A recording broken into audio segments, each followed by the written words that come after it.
ઘરડા થવું એટલે શું? આપણે ઘરડા થયા છીએ કે નહીં એનું માપદંડ આપવાનું છે અને દરેકે નક્કી કરવાનું છે કે હવે હું ઘરડો થયો કે નહીં, ઘરડી થઈ કે નહીં.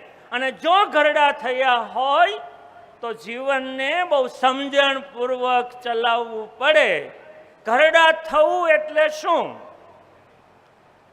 તમને ચા પીવાની ઈચ્છા થઈ હોય ત્યારે નહીં, પણ બનાવવાવાળાની અનુકૂળતાએ જ્યારે ચા મળવા મળે ત્યારે સમજવું કે તમે ઘરડા થયા છો.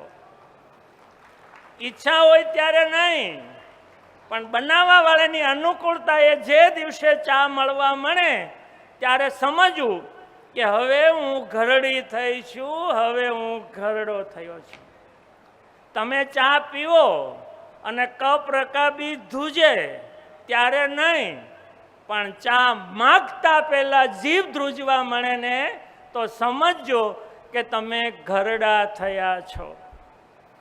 તમે સમૂહમાં જમવા બેસો, સમૂહમાં જમવા બેસો, તમારી થાળીમાં કોઈ પીરસે અને પરિવાર ના પાડે કે ના ના ના ના એને ન આપતા, એને ખબર નથી પડતી ખાવાની, તો સમજજો કે તમે ઘરડા થયા છો.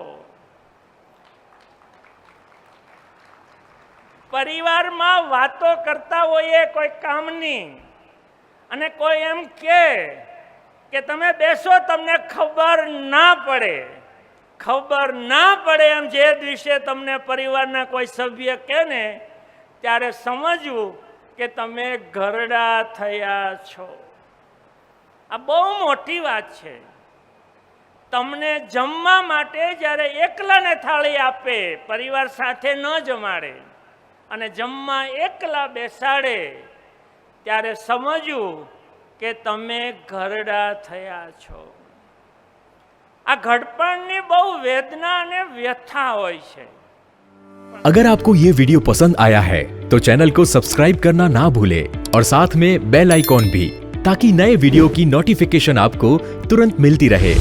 हमारे फेसबुक पेज को लाइक करें और इंस्टाग्राम पेज को फॉलो करें और सोशल मीडिया से जुड़े, ताकि आने वाले सभी प्रोग्राम की माहिती और बहुत कुछ आप तक पहुंचता रहे.